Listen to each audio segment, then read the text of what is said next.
Dear students, कैसे हैं आप सब। उम्मीद करते हैं आप सब बहुत खैरियत से होंगे, अच्छे होंगे।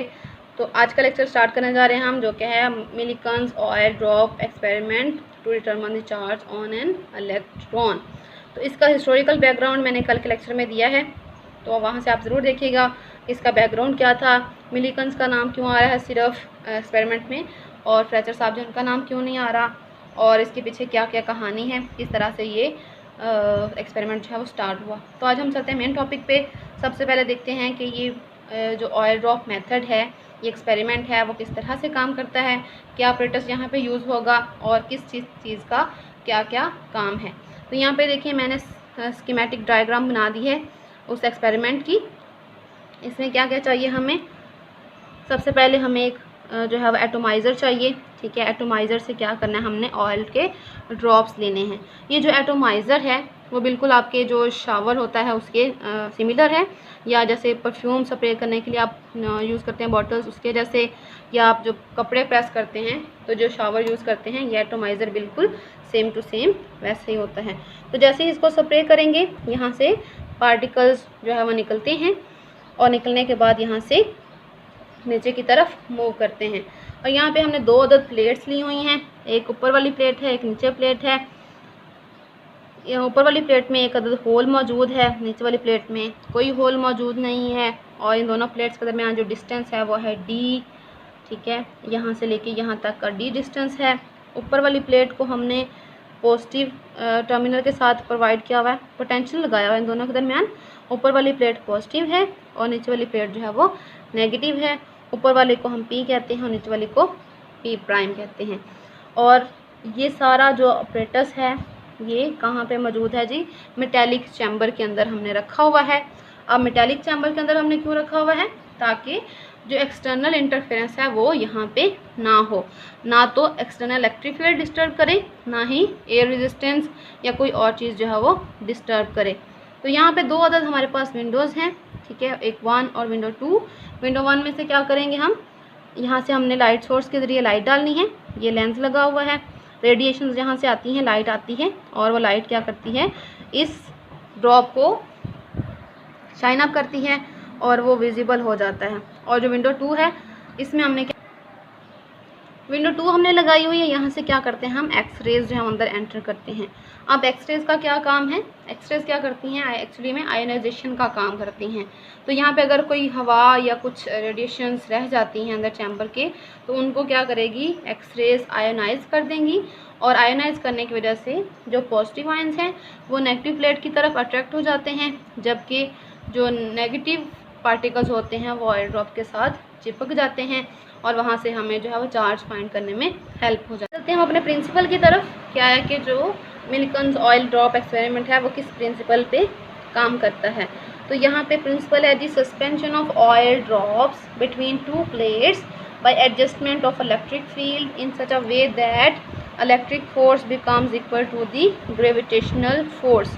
क्या प्रिंसिपल है जी, कि जैसे ही ऑयल ड्रॉप हमने यहाँ से सेपरेट किए, ठीक है, देखिए एटोमाइज़र के ज़रिए हम ऑयल ड्रॉप सब यहाँ से डालेंगे, और उनमें से कुछ ड्रॉप्स जो हैं वो इस होल में से पास करके इस रीजन में आ जाएंगे जहाँ पे हमने एक इलेक्ट्रिक फील्ड सेटअप की हुई है, पोटेंशियल प्रोवाइड किया हुआ है।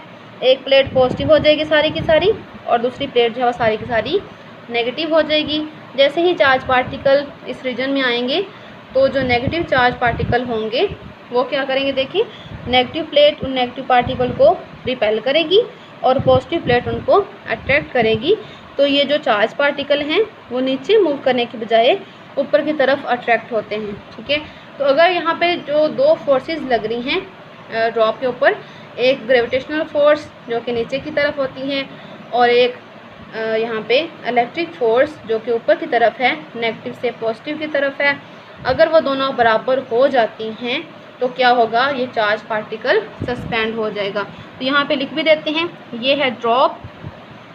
ड्रॉप के ऊपर दो फोर्सेस लग रही हैं, एक हमारे पास ग्रेविटेशनल फोर्स है जिसको हम mg लिखेंगे, और एक हमारे पास जो है इलेक्ट्रोस्टैटिक फोर्स है Fe, जो कि बराबर है QE के। अगर ये दोनों फोर्सेस आपस में इक्वल और अपोजिट हो जाती हैं तो आपका जो चार्ज पार्टिकल है वो क्या हो जाएगा, सस्पेंड हो जाएगा। इसके बाद प्रिंसिपल के बाद चलते हैं हम वर्किंग पे। तो वर्किंग में देखिए हमने यहाँ पे जो एक्सपेरिमेंट का नाम पढ़ा हुआ था जी मिलिकन्स ऑयल ड्रॉप मेथड। तो ऑयल का वर्ड यहाँ पे यूज़ हो रहा है। अक्सर लोगों के ज़हन में आता है कि जी ऑयल क्यों, पानी क्यों नहीं, या कोई और चीज़ क्यों नहीं।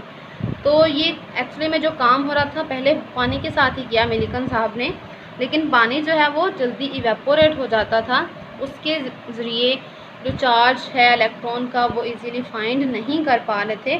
तो क्या किया फिर मिलिकन्स ने ऑयल को यूज़ किया, ठीक है, और ऑयल के ज़रिए फिर ये काम किया, क्योंकि ऑयल की इवेपोरेशन जो है वो भी बहुत कम होती है और जो विस्कोसिटी एक्ट करती है वो भी बनिस्बत कम होती है। तो वर्किंग में हमने ऑयल यूज़ करना है। अब हम करते हैं जी चार्ज को फाइंड, कि ड्रॉपलेट के ऊपर चार्ज जो है वो क्या होता है।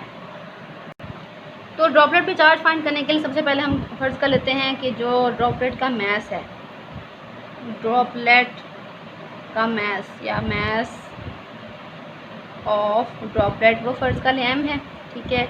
और जो चार्ज है ड्रॉपलेट पे, चार्ज ऑन ड्रॉपलेट, उसको हम ले लेते हैं जी क्यू, ठीक है।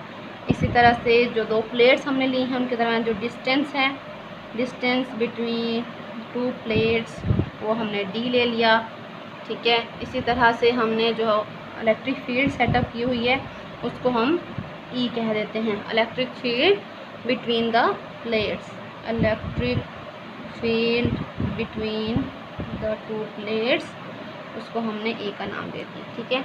तो बिल्कुल हम प्रिंसिपल के मुताबिक चलते हैं कि दो फोर्सेस लग रही हैं आपके पार्टिकल के ऊपर, ठीक है, ड्रॉप के ऊपर। वो कौन कौन सी फोर्सेस हैं? एक हमारे पास है जी इलेक्ट्रोस्टैटिक फोर्स या इलेक्ट्रिक फोर्स, दूसरी हमारे पास है जी ग्रेविटेशनल फोर्स। दोनों की वैल्यूज पुट कर देते हैं। ये आपके पास आ जाएगी क्यू ई और ये आ जाएगी आपके पास एम जी। अब हमें पता है पोटेंशियल ग्रेडियंट वाले फॉर्मूले से जो ई है वो बराबर होती है नेगेटिव ऑफ पोटेंशियल ग्रेडियंट, या फिर आप इसको कह सकते हैं थोड़ा सिंप्लीफाई करके v ओवर डी। नेगेटिव को हम यहाँ पे स्किप करेंगे क्योंकि हमने कैलकुलेशंस करनी है सिर्फ, तो v ओवर डी को पुट कर देते हैं। तो आपके पास जो आंसर बनेगा वो बनेगा जी क्यू ई की जगह v ओवर डी और यहाँ से आ जाएगा एम जी। क्योंकि हमने चार्ज फाइंड करने हैं तो चार्ज को साइड पे कर लेते हैं। क्यू बराबर आ जाएगा एम जी, ये डी डिवाइड हो रहा है इधर आके मल्टीप्लाई हो जाएगा, और ये वी यहाँ पे मल्टीप्लाई हो रहा है इधर आके डिवाइड हो जाएगा। दैट मीन्स कि अगर हमें ड्रॉपलेट का मैस पता हो, हमें जी की वैल्यू पता हो, हमें डिस्टेंस बिटवीन द प्लेट्स पता हो और हमें जो है वोल्टेज की वैल्यू पता हो तो हम चार्ज फाइंड कर सकते हैं। तो यहाँ पे अब देखें पोटेंशियल भी हमने अपनी मर्ज़ी का सेटअप किया हुआ है, डिस्टेंस भी हमें पता है, जी की वैल्यू भी हमें पता है, हमें सिर्फ और सिर्फ मैस ऑफ ड्रॉपलेट नहीं पता। तो मैस ऑफ ड्रॉपलेट जो है वो फाइंड करते हैं और उसके बाद जो है इसको यहीं पे पुट कर देंगे। इसको इक्वेशन नंबर आप ए का नाम दे दें और आगे कंटिन्यू करते हैं। अब हमने करना है जी मैस ऑफ ड्रॉपलेट को फाइंड, लेकिन मैस ऑफ ड्रॉपलेट फाइंड करने के लिए क्या करेंगे, हम इलेक्ट्रिक फील्ड जो है उसको स्विच ऑफ कर देंगे। जो पोटेंशियल हमने लगाया हुआ है इसको ख़त्म कर देंगे। जैसे ही पोटेंशियल हम ख़त्म करेंगे तो जो एफ ई एफ जी के बराबर आ रही थी वो बैलेंस ख़त्म हो जाएगा और आपके पास जो फोर्स रहेगी वो सिर्फ और सिर्फ एफ जी रहेगी और जो ड्रॉपलेट है वो नीचे की तरफ मूव करेगा। अब क्योंकि ड्रॉपलेट बहुत छोटा होता है, जैसे ही वो नीचे मूव करेगा उसके ऊपर लगेगी ड्रैग फोर्स जो उसको ऊपर मुखालिफ सिमत में मूव करवाएगी और जो चार्ज पार्टिकल है वो फिर से सस्पेंडेड हालत में आ जाएगा क्योंकि वो जल्द ही अपने टर्मिनल वेलोसिटी को अटेन कर लेता है। जैसे ही टर्मिनल वेलोसिटी अटेन होगी ड्रैग फोर्स और मैस ऑफ ड्रॉपलेट या जो उसका वेट है वो दोनों बराबर हो जाएंगे। जैसे ही बराबर होंगे तो वहाँ से हम इसका मैस जो है वो फाइंड कर सकते हैं। तो इसके लिए कंटिन्यू करते हैं। कौन कौन सी फोर्सेस लगेंगी इस केस में? यहाँ पे हमारे पास एक फोर्स लगेगी वेट वाली, दूसरी फोर्स आ जाएगी ड्रैग फोर्स, ठीक है। और ये जो हमारे पास मैस आ जाएगा M G, weight M G, और ये हमसे जो ड्रैग फोर्स होती है स्टोक्स लॉ के मुताबिक वो होती है जी 6 pi eta r v t. V t क्या है यहाँ पे? टर्मिनल वेलोसिटी है। फाइंड क्या करना है हमने? एम फाइंड करना है। तो एम को साइड पे कर लेते हैं, एम इधर आ जाएगा, बाकी आ जाएगा आपके पास 6 pi eta r v t over जी। अब यहाँ पे देखें मैस हम फाइंड कर सकते हैं अगर हमारे पास जी की वैल्यू हो, हमारे पास ईटा की वैल्यू हो, कोफिशिएंट ऑफ विस्कोसिटी, हमारे पास रेडियस ऑफ ड्रॉपलेट का पता हो और हमारे पास टर्मिनल वेलोसिटी जो है वो मालूम हो, तो यहाँ से हम मैस फाइंड कर सकते हैं। टर्मिनल वेलोसिटी के लिए क्या करेंगे, सिंपल वेलोसिटी वाला फॉर्मूला लगाएंगे। हमें पता है जो वेलोसिटी होती है वो होती है rate of change of displacement, distance d over t. ठीक है, डी क्या है जी, the distance between two plates, और टाइम। अगर हमें टाइम का पता हो कि जो चार्ज पार्टिकल है, जो ड्रॉपलेट है, वो कितने टाइम में ये डी डिस्टेंस कवर करता है, तो और डी डिस्टेंस हमें पता है क्योंकि हमने खुद से प्लेट्स एडजस्ट की होती हैं, तो यहाँ से इस फॉर्मूले से हम वी टी जो है उसको ईजीली फाइंड कर सकते हैं। अब मसला आ जाता है जी रेडियस के बारे में। रेडियस को कैसे फाइंड करें, तो उसके लिए हम चलते हैं जी इस मेथड की तरफ कि जो डेंसिटी होती है वो होती है जी मैस पर यूनिट वॉल्यूम। ठीक है, और यहाँ से हमारे पास वॉल्यूम ले लेना है हमने, मैस एज इट इज़ रहेगा वॉल्यूम ऑफ ड्रॉपलेट, क्योंकि ड्रॉपलेट जो है वो स्फीयर है, तो वॉल्यूम क्या आएगा 4/3 पाई आर क्यूब। ठीक है, तो यहाँ से क्या करें हम आर क्यूब की वैल्यू जो है उसको पुट कर देते हैं। यहाँ से हम m जो है इसकी जगह ये वाली वैल्यू जो है इसको पुट कर देते हैं। तो जैसे ही पुट करेंगे आपके पास आंसर बचेगा, इस साइड को मल्टीप्लाई कर लें इधर, 4/3 पाई आर क्यूब, और ये रो एज इट इज़ आ जाएगा। ठीक है, इधर इस मैस की जगह ये वैल्यू पुट कर देते हैं, तो ये आ जाएगा 6 pi eta r v t over जी। ठीक है, सिंप्लीफाई करें तो सिंप्लीफाई करने से आपके पास आंसर बचेगा जी r square is equal to 29 eta v t over 2 rho g. ठीक है, तो यहाँ पे क्या किया हमने, यहाँ पे इसको सिंप्लीफाई किया, 2 to 4 2 3 6 3 3 9 बन जाएगा, ईटा एज इट इज़ आ जाएगा, एक आर स्क्वायर, इससे आर कैंसिल आउट हो गया, आर स्क्वायर बच गया, v t as it is आ जाएगा, और ये जी पाई पाई से कैंसिल आउट हो जाएगा, और ये रो और यहाँ पे 2 एज इट इज़ आ जाएगा। यहाँ से क्या होया हमारे पास रेडियस की वैल्यू आ जाएगी। ठीक है, रेडियस को निकाल सकते हैं हम दोनों साइडों पे स्क्वायर रूट करके, 9 ईटा वी टी ओवर 2 रो जी। तो अब यहाँ से बैक सब्स्टिट्यूशन करेंगे आर की वैल्यू। ठीक है, और यहाँ से वी टी की वैल्यू इसको हम पुट करेंगे जी अपने पिछले फार्मूले में, मैथ्स वाले फार्मूले में, और वहाँ से जाके आपका मैथ्स जो है वो कैलकुलेट हो जाएगा। जैसे ही आपके पास मैथ्स फाइंड होगा उसको यहाँ पुट कर देंगे तो हमारे पास चार्ज जो है वो आ जाएगा। तो चार्ज फाइंड करने के बाद हम चलते हैं कंक्लूजन पे। कंक्लूजन में क्या कहते हैं कि मिलिकन साहब ने क्या किया, उन्होंने मेजर किया चार्ज ऑन ईच ड्रॉपलेट। उन्होंने ये एक्सपेरिमेंट काफ़ी टाइम रिपीट किया और हर ड्रॉपलेट के ऊपर मैस फाइंड करते गए, चार्ज फाइंड करते गए, और चार्ज फाइंड करने के बाद उन्होंने कंक्लूड किया कि जो हर ड्रॉपलेट का चार्ज आ रहा है वो एक क्वांटिटी का मल्टीपल्स के तौर पे आ रही है, और वो क्वांटिटी कितनी थी जी, वो थी जी 1.6 × 10⁻19 कूलम। इसलिए उन्होंने कहा कि ये जो सबसे छोटी क्वांटिटी है जिसके मल्टीपल्स में आपके पास चार्ज आ रहा है, यही चार्ज ऑफ इलेक्ट्रॉन है। ठीक है, तो उस चार्ज ऑफ इलेक्ट्रॉन को उन्होंने कहा कि इसको हम ई से रिप्रेजेंट कर देते हैं।